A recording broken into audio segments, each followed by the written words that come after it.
salaamaaleykum chers internautes de la KS TV ñuy am mbégte bu baax di dellu si waat ak yéen ci seen émission Le Citoyen comme niñ ko tàmm defee rek tey ñu war a waxtaanee beneen thème bu am solo à savoir le développement personnel donc ñu koy amee rek wala di dalal ki nga xamante ni moom mooy monsieur Seydi donc dañ koy bàyyi rek mu présenté wu avant ñuy jàll ak yéen ci suñu waxtaanu bés bi monsieur Seydi nuyu naa la.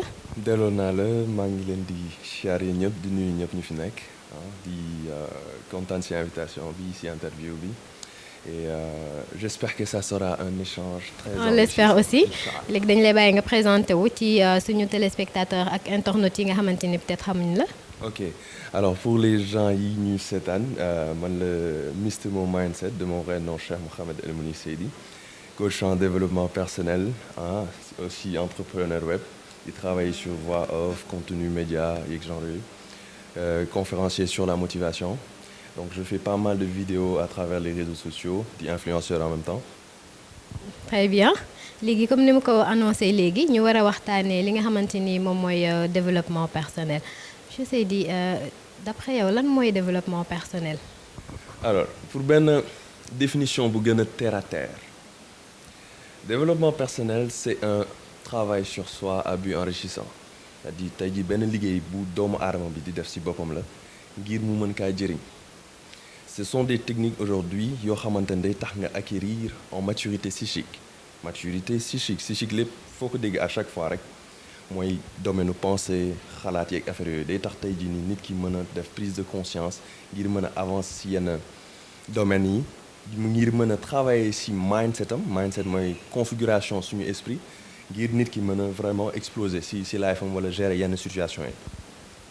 très bien là je pense que c'est une très bonne définition boo xamante ni englobé na lépp luy question bu ñu doon posé wu par rapport au thème d'aujourd'hui yow lan moo la poussé à ce que nga tànn comme domaine d'activité de développement personnel ba tax nga nekk ci coach.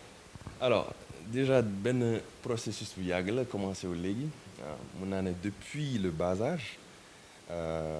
J'ai toujours aimé am ay notions ci yu bëri tu vois bëgg xam lii bëgg xam lee l'homme sans métier loolu laa bëggoon nekk tu vois donc de ça donc aussi j'avais cette pédagogie à communiquer avec toutes les tranches d'âge donc c'était déjà acquis après en avançant xam nga di avancer ci àdduna et j'ai vu pas mal de choses et benn instant sama life ma def benn break parce que il y avait des échecs il y avait pas mal de choses qui étaient là qui étaient en face de moi la réalité était là mes rêves que j'avais perdus et autres après bon ma def benn prise de conscience di gën a lire di intéressé wu sur les livres de développement personnel les gens qui vraiment ñooy acteurs du développement personnel yi en général tels que les grands Steve Harvey Denzel Washington ñu mel noonu des gars vraiment exceptionnels des gens aussi qui ont réussi et si loolu noonu prise de conscience boobu à savoir par rapport ak sama situation bi ma nekkoon qui j'étais qui je voulais devenir et où est-ce que je devais aller il y a une personne boo xamante ne moo ma motivé qui s'appelle Sudei que je salue au passage un frère qui est en France que je salue au passage qui a vraiment créé ce déclic alors de là je me suis dit en fait man c'est sama nature en sachant une chose qu'il y a des gens qui sont nés pour servir pour aider et peut-être que j'en faisais partie donc c'est comme ça que c'est venu et j'ai commencé à créer mes contenus à partager mes contenus au début les gens ne comprenaient pas exactement qu'est-ce que je faisais parce que c'était un petit peu nouveau mais au fur et à mesure may dem les gens ont compris vraiment le travail essentiel que j'étais en train de faire et voilà ça a créé un déclic voilà c'était cool. C'est ça donc c'est venu de par vos observations de li nga xamante ni moom nga bëgg def wala li nga bëgg a doon dans le futur maintenant lan moo nekk réalisation yi nga xamante ni moom nga jot a def ci domaine du développement personnel. alors tey jii pour man ma plus grande réalisation c'est d'avoir conscientisé des milliers de jeunes sénégalais et quelques africains bien sûr des centaines d'africains à prendre conscience c'est par rapport ak seen situation bi ñu nekk à toujours se dire que rien n'est impossible à l'être humain tey jii nii bépp situation boo mën ci nekk qu'importe la situation que tu vis il y a des possibilités aujourd'hui de t'en sortir qu'importe le secteur qu'importe le domaine donc j'ai ce travail-là à travers ce que je partage mes vidéos les visioconférences que je fais de temps en temps et comme ça a créé un déclic chez pas mal de jeunes et je pense que la plus grande réalisation chez une personne pour moi la définition de la réussite ne se base pas trop sur les biens matériaux, etc. Donc ça fait partie, bien sûr. Mais aujourd'hui, la plus grande réussite, c'est aujourd'hui d'amener une personne d'un point A à un point B. Aujourd'hui, d'apprendre à une personne comment pêcher au lieu de lui donner du poisson. Et c'est comme ça, à travers mon développement personnel, à travers ma manière aujourd'hui dont je me suis développé personnellement, j'aide les gens aussi à faire de même. Et c'est comme ça. Comme je le dis, nous tous, nous avons rendez-vous avec le futur. Et chacun d'entre nous aujourd'hui a sa pierre à mettre à l'édifice. Et je pense que that's good. C'est bien.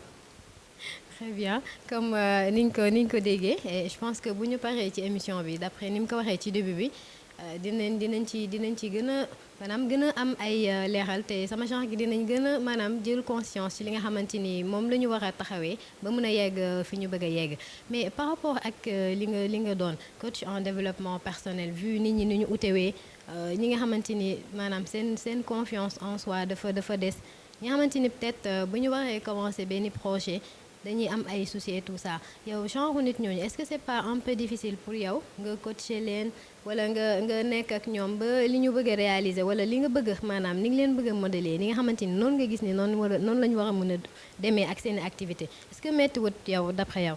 Non, pourtant pas parce que nit ki soo ko bëggee jàngal tu apprends la personne avec pédagogie nit ku nekk ak pédagogie ni ngay waxtaanee ak moom yow ni may waxtaanee ak yow du bokk ak ni may waxtaanee ak keneen parce que mentalité yi bokkuñu vision yi ñu am bokkuñu comme caractère yi ñu am bokkuñu donc tey jii bu ku si nekk am na ni ngay waxtaan ak moom en analysant la personne xam déjà situation déjà la première chose bi ngay jox nit ki mooy de telle sorte que mu xam moom mooy kan en fait tey jii lan mooy but wu dundam c'est quoi le but de sa vie pourquoi il est là quel est son futur comment doit-il arriver à cela fan ban yoon la war a jaar donc benn communication la boo xam ne da nga koy am ak nit yi ngay nekkal au fur et à mesure par des techniques comme par exemple de la PNL tu vas aider la personne aujourd'hui à acquérir dans cette maturité psychique là bi ma doon wax sànq donc pour que mu gën a éveiller conscience am mu xam fan lay teg tànkam par organisation discipline ak pas mal de choses tey jii qui vont l'aider en général.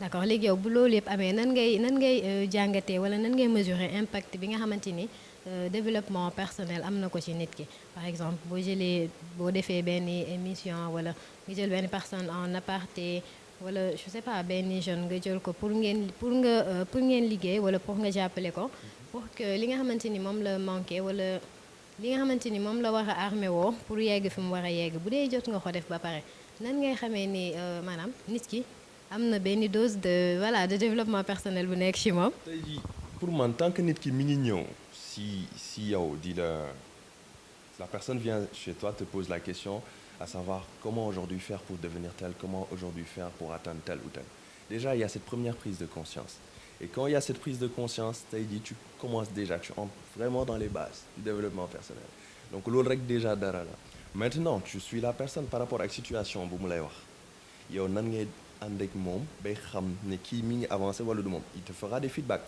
tey jii nii moi je ne peux pas faire le travail nit ki mooy def travail bi moi je peux juste conseiller la personne teg ko si yoon nit ki nag mooy am fulam mooy jël les choses en main et puis vraiment elle essaie d'avancer elle essaie de faire des progrès et par rapport au progrès elle-même elle va se dire quand même il y a des choses qui ont changé dans ma vie il y a des améliorations dans ma vie et automatiquement elle va faire le feedback tu m'as amené d'un point tel à un point tel je veux aussi partir d'un point tel pour arriver à un point tel donc step by step là quoi tu vois donc c'est comme ça que ça se passe. D'accord maintenant après phase boobu yow lan la lay def ban impact wala qu'est-ce que ça vous fait. nga jël nit ki parce que dama gis benn phrase ñu def ko comme titre ci sa benn émission disons que le discours de l'homme qui va changer votre vie. léegi après boo participer au développement ou bien à l'amélioration des aptitudes de la personne ba pare yow ban ressenti ngay am par rapport ak loolu noonu. Il y a pas meilleure satisfaction que ça il y a pas meilleure satisfaction que ça tey jii nga jël nit boo xamante ne vraiment il était dans une situation très critique nga yóbbu ko ci benn posture boo xamante ne là il est en train de prendre en leadership en charisme il est en train de vraiment diriger sa vie ba tey jii mu am facilité di communiquer ak yow avec aise c'est magnifique quand tu vois par exemple su ma dugalee vidéo les feedbacks que je reçois ça fait plaisir parce que je me dis que les gens en ont besoin malheureusement on est dans une société où les gens ont peur de parler Mais c'est vrai, c'est très normal parce qu'il y a des personnes à qui il ne faut pas parler. Il y a des personnes à qui il faut faire confiance et il y en a d'autres non. Mais aujourd'hui, par exemple, les coachs en développement personnel, les psychologues, les personnes de ce genre, aujourd'hui, ce sont des gens qui sont déjà dans cette notion de déontologie, c'est-à-dire secret, boo xamante ne tey jii du génn. Donc, il est très bien, soo amee problème, nga dem toog nga discuter si. Sans problème, il n'y a pas de solution. Sans problème, il n'y a pas du tout de solution. Et ça fait plaisir de voir ça. Ça fait plaisir de voir cette amélioration. C'est une satisfaction intense. Et comme je le dis, si tu parviens aujourd'hui à changer la vie d'une seule personne, je pense que tu as du génie en toi. Et si tu parviens à en faire des milliers, alhamdulillah. Voilà, comme il l'a dit ndaxte nag suñu dëkk dañu bëri peut-être ay jeunes yoo xamante ni bëgg nañ wala ñoo xam ne xam nañ li ñu bëgg def mais problème bi mooy ñii dañoo ñemewut ñii dañoo xamul fi ñuy jaar léegi li ma bëgg a xam mooy suñu jeunes yi nga xamante ni dañoo am ay projets yi nga xamante ni ils ont envie de faire mais ils manquent de confiance en soi parce que peut-être ils ont peur des critiques wala ils ont peur d'être jugés ñooñu noonu lan nga gis ni moom nga leen war a jox comme conseil ba li ñu bëgg ñu mun cee aboutir. Ça va prendre un petit peu de temps parce qu'il faut que une explication vous pure, tu vois. Alors, déjà, dañoo nekk ci benn société boo xam ne dañu critiquer. Les gens ont tendance à critiquer tout le temps, tout le temps, tout le temps. Et aujourd'hui, les gens ont peur des critiques, les gens ont peur d'échouer, les gens ont peur d'avancer. En général, ils manquent de courage. Et ce que les gens devraient savoir, c'est que la peur est un atout. Parce que sans la peur, il n'y aurait pas de courage. Il faut avoir peur d'abord d'une chose pour être courageux. C'est comme ça que ça se passe. Et sans courage, on ne peut pas avoir confiance en soi. La confiance en soi, c'est l'état d'une personne à ne pas douter d'elle-même. Donc peur, courage, confiance en soi vont ensemble. Donc ñett yooyu dafa ànd. Et aujourd'hui, il y a plein de mots aujourd'hui qui vraiment bloquent les gens en général. Plein de mots. Déjà pour commencer, les conseils que je vais vraiment donner, j'aimerais qu'on m'écoute bien. Je dis à tous les jeunes qui seront en train de suivre cette émission, bien sûr, que apprenez à prendre vos responsabilités. On est dans une société où aujourd'hui on a tendance à influencer les gens par leurs choix. Les gens ont peur de faire des choix dans leur vie. Ils ont peur de ne pas avoir le résultat tant attendu. Si tu ne tentes rien, tu n'obtiendras absolument rien du tout dans ta vie. Il y a pas mal de facteurs. Aujourd'hui, si tu choisis de devenir une personne, parce que le dire, c'est une chose, mais le faire, c'est autre chose. Le faire, c'est déjà autre chose. Comme les Américains disent, dreams without goals are just dreams. Les rêves sans des objectifs ne sont juste que des rêves. Aujourd'hui, pour atteindre des objectifs, il faut faire des sacrifices. Sacrifier, délaisser l'ensemble des choses aujourd'hui qui nous éloignent de nos objectifs. Donc, lorsqu'on a ça et qu'on veut vraiment atteindre un niveau, il faut se sacrifier. Il faut être discipliné. Il faut avoir un focus assez profond dans ce que l'on fait. Et si tu veux être joueur de football, tu n'as qu'à t'entraîner. Normalement, tu n'as qu'à te sacrifier pour ça. Si tu veux être basketteur, entraîne-toi au shoot. Si tu veux réussir dans les études, tu dois étudier. C'est un choix. Quand tu fais un choix, tu assumes tes choix. Et parmi ces sacrifices aujourd'hui, il y en a aujourd'hui des personnes qui ne connaissent pas la notion de temps et de futilité. Il y a des choses, on gaspille trop de temps. Je ne suis pas statisticien, mais on va prendre une approximation à peu près. Aujourd'hui, par exemple, dans une journée, chez un travailleur normal, on travaille sur 24 heures, on travaille 8 heures de temps. En moyenne, je dis bien en moyenne, ça c'est des estimations, je ne suis pas du tout statisticien. En moyenne, on prend 8 heures de temps de sommeil. Ça c'est la moyenne. Il y en a ceux qui font moins, il y en a ceux qui font plus. 8 heures, plus on prend 3 heures de temps entre habillement, la nourriture et les petits trucs. Donc ce qui veut dire qu'on a pris presque 19 heures comme ça. Donc il nous reste à peu près 5 heures de temps. Dans les 5 heures de temps, qu'est-ce qu'on fait? Dans les réseaux sociaux, Netflix, Instagram, dans un but non enrichissant la majorité du temps. Pour 5 jours, du lundi au vendredi, ça fait 25 heures. C'est-à-dire l'équivalence d'une journée où on est sur Netflix, Instagram et toutes ces sortes-là. Samedi, on travaille de quelle heure? 8 heures à maximum 13 heures.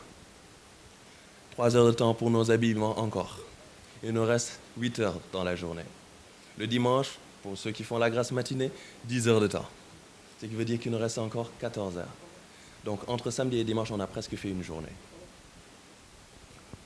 Entre samedi et dimanche, def nañu presque benn journée. Et par rapport aux 5 heures du lundi au vendredi, on a fait encore une journée. C'est presque 2 jours, l'équivalence de 2 jours. En une semaine, en un mois plutôt, si tu multiplies ça par 4, ça te fait combien? Une semaine avec benn fan, 8 jours. Dans le mois, tu multiplies par 12, nga multiplier ko par 12. Mu jox la 96. 96 jours, l'équivalence de 3 mois avec 6 jours. Plus les fêtes qui viennent, les congés. On va prendre 4 mois par exemple. 4 mois dans l'année où tu es dans des futilités, soi-disant. Pour un travailleur, hein, je dis bien pour un travailleur. Pour un jeune de 30 ans, si on diminue ces 15 premières années d'immaturité, on prend les 15 dernières années, pour un jeune de 30 ans, on multiplie ces 96 jours ou ces 4 mois, on les multiplie par 15, on aura 60 mois. 60 mois, si on le transforme pour connaître combien d'années ça fait, on divise ça par 12 mois. Et ça nous donne combien? 5. 5 ans. Pour un jeune de 30 ans qui travaille normalement, il a peut-être 5 ans à rester dans des futilités. C'est-à-dire 5 ans de temps perdu. 5 ans de temps perdu. Et s'ils ont utilisé 3 ans pour se concentrer, pour entreprendre quelque chose, ça les crée quelque chose. Imaginez des jeunes qui ne travaillent pas. C'est-à-dire que ça peut prendre 10 ans ou plus. Et ça n'a pas de sens. Il faut que les gens soient vraiment conscients de ce qu'ils font. Nous tous, on se fait plaisir. Personne ne peut vivre sans se faire plaisir, c'est pas possible. Mais il y a un temps pour toute chose. Les gens ne connaissent pas la notion du temps. Time is money. Le temps, c'est de l'argent, dans les deux sens. Parce que c'est précieux, mais on peut gagner de l'argent à l'intérieur. Donc c'est comme ça que ça se passe. Donc à tous les jeunes qui m'écoutent vraiment, la balle est dans votre camp. Si aujourd'hui vous voulez devenir quelque chose, vous allez le devenir. Mais c'est un choix. Entre tey jii, qui veux-tu devenir et comment vas-tu le devenir? Malheureusement, les gens ont peur de ce processus. Comment? Les gens ont peur du comment. Parce que c'est long. ñu bëri dañu fan ne tekki yoonu ñaari fan ñetti fan la 1 an 2 ans 3 ans à 25 ans jeunes yi bëgg nañ nekk pénal. Ça se passe pas comme ça. Des gens qui ont réussi ici toog nañ benn genre 10 ans 15 ans 20 ans le gars du KFC toog na xaw ma ba ñaata at.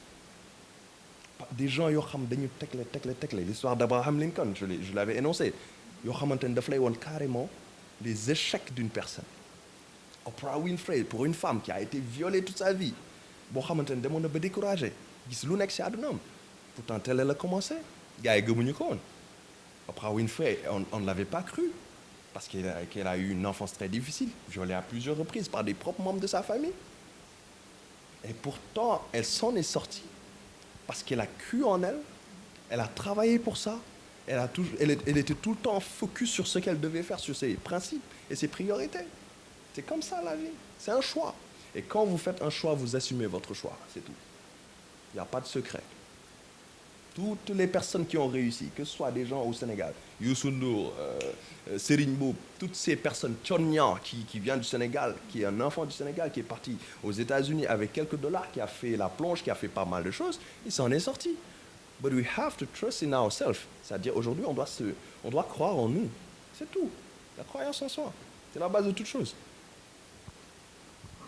Voilà, là, je pense que le message bi jàll na et que ñi ñuy déglu vraiment bu ñu jógee fii ku ci nekk war ngaa gën a yeewu gën a xam li nga bëgg ba pare nag comme ni mu ko waxee wàññi temps bi nga xamante ni moom la ñuy perte consacré ko ci li nga xamante ni mooy suñuy objectif mooy li nga xamante ni moom la ñu bëgg bu ko defee ñu daal di rek atteindre suñu objectif nekk ki nga xamante ni moom la ñu bëgg a doon mais ci loolu yëpp nag ñu boole ci gëm suñu bopp parce que dafa am solo ndax waaye lu muy dugg rek te boolewu ci gëm boppam quels que soient les efforts man je pense que mun naa ñàkk egg ci li mu bëgg donc monsieur Seydi votre mot de la fin ça sera quoi? De dire à tous les jeunes like c'est possible affaire yi gëm-gëm la laaj rek ku la ko gën a gëm moo la si gën a mun a yegg. Tu as un rêve qui des milliers d'autres personnes ont le même rêve. Donc si tu ne fais pas la différence, tu ne vas pas avoir de résultat. Il faut travailler plus que les autres. Les mots doon woowee overtime. Il faut savoir la notion du overtime. Un travail en dehors du travail normal que l'on fait pour vraiment développer nos skills nos potentiels en général tey jii di nga nekk ci terrain de football ngeen am 11 joueurs ngeen nekk entraînement d'accord ngeen entraîné wu ngeen pare ñeneen ñi dem ñibbi mais tey jii ki gën a toog ci terrain bi moo la gën a mën a développer skills am Cristiano Ronaldo gars yi xam nañ ko ñoom Messi yeeg xeet yooyu noonu gars yi xam na leen donc ce sont des gens aujourd'hui qui se sont sacrifiés plus temps bu ñuy gën a def ci seen bopp moo ëpp foofu temps bu ñuy def ci club bi pare am organisation am discipline heure bi nga war a tëdd nga tëdd heure bi nga war a yeew nga yeew heure bi nga war a entraîner nga entraîner di lekk normalement bañ a topp yenn façon caaxaan yeeg affaire yooyu noonu li ma leen wax rek kenn bañu caaxaan waaye dafa am limite dafa am limite nit da ngay may sa bopp cër da ngay jox sa bopp cër da ngay respecter sa bopp am yenn yoo xam da nga koy jomm si àdduna c'est comme ça que ça se passe dundi nu Baye Fall loolu laa wax jeunes yëpp je l'avais fait en vidéo et les gens ne m'ont pas compris aujourd'hui pourquoi le Baye Fall mentality pourquoi exactement parce que ce sont des gens aujourd'hui qui ne sont pas dans la jalousie qui ne sont pas là à envier les gens ils travaillent juste pour la satisfaction divine that's it ils ne cherchent en rien vraiment c'est leur concept donc aujourd'hui celui aussi qui veut réussir n'a pas le temps pour des commérages n'a pas le temps pour des commérages travailler avec passion comme les Baye Fall donc soyez des Baye Fall c'est tout.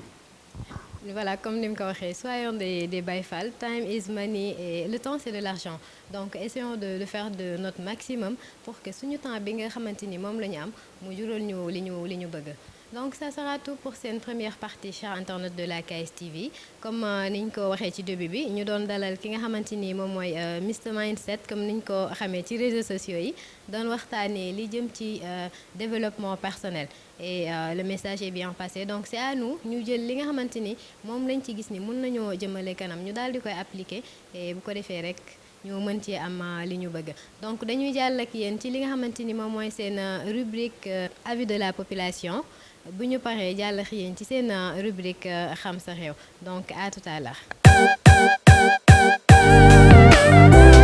di waxtaanee ci li nga xamante ni moom mooy développement personnel maanaam li nga xamante ni moom la nit ki war a am gëm boppam ba lu mu bëgg mu mun koo am ak lu mu dugg aussi mu mun cee am li mu bëgg nan nga gisee loolu. gëm sa bopp de moom ni ma ko gisee pour man sama nen ne gëm sa bopp moom dafa bari façon ndax bala ngaa gëm liggéey da ngay gëm sa bopp ba pare gëm sa bopp mi ngi bokk ci ñàkk a fo ñàkk a yàq ak respecter li ngay def ndax bu fekkee da ngaa dugg ci dara bëgg mu doxit bu la fo bu ci boole fo te la nga cay duggi na nga fexe ba mu lew bu leweet mën naa continuer bu lewutit doo dem fenn loo xam ne daal fo moo ko lal man pour man gëm naa ne du dem fenn moo tax ma ne la bala ngaa gëm li ngay def da ngay njëkk a gëm sa bopp bañ a foye sa bopp xam yaay kan ba pare boo xamee yaay kan nag loo defati rek di nga xam loola mooy lan man loolu laa xamee gëm sa bopp.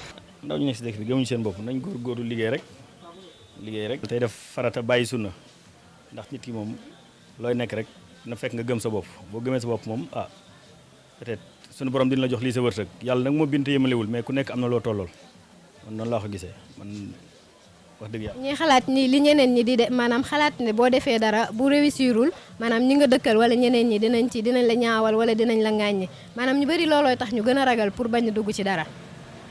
mais doomu aadama moom booy sabablu nekkal ci li nga yaakaar ne da nga si am kii yàlla moo xam li xew ëllëg parce que booy commencé da ngay commencé rek lii sa bëgg-bëgg li nga am yaakaar ne xëy na yow mën nga si am dara mais li xew ëllëg suñu borom moo ko xam da nga gis fii ku commencé di commerce mu dem ba si yàgg commerce am nu mu demee nga gis fii ku commencé macha allah suñu borom jàppale ko mbir mi taxaw loolu xewul suñu borom la ginnaaw bi nga sababloo loolu rek lañ si am mais li xew ëllëg ñun xamuñu ko man su ma xamoon li nga xam ne ëllëg fii laay mujj dama fay jubali njëkkee fa mais xaw ma li xew damay temp ndànk rek gëm sa bopp moom mooy saa boo xëy di dóor waar nekk si suba ngoon di def farata bàyyi sunna point.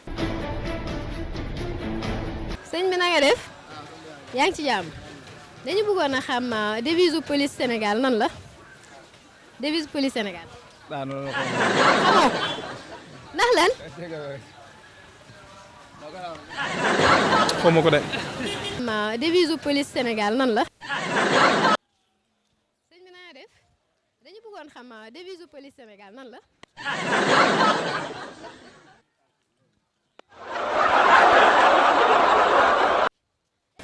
Voilà, chers internautes de la KSTV, c'était tout pour votre émission Le Citoyen. Donc tey ñu doon waxtaanee li nga xamante ni moom mooy développement personnel ñi ci doon dalal ki nga xamante ni mooy Mr Mindset ñu gën koo xam ci tur boobu noonu ci réseaux sociaux yi. Donc par rapport ak li nga xamante ni moom mooy seen rubrique xam sa réew tey di leen doon aussi indil seen question lan mooy devise u police nationale. Donc par rapport à question bi à savoir quelle est la devise de la police nationale du Sénégal.